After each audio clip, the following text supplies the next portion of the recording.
कर्पूरगौरं करुणावतारं संसारसारं भुजगेन्द्रहारं सदा वसन्तं विद्यारविन्दे भवं भवानी सहितं नमामि। मन्दारमाला कलितालकाय कपालमालाङ्कितसुन्दराय दिव्यम्बराय च दिगम्बराय नमः शिवाय च नमः शिवाय। कालिङ्गोटाङ्गण मन्दिर चरण डोळ्यान पाहिन रूप तुझे प्रेमे अलिंगिन आनंदी पूजिन भावे ओवाळीन म्हणे नमः।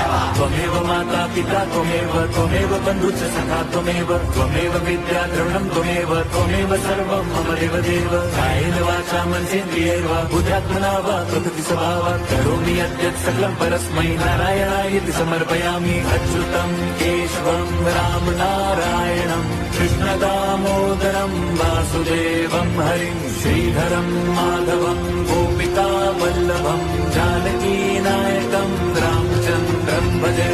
हरे राम राम राम हरे हरे हरे कृष्ण हरे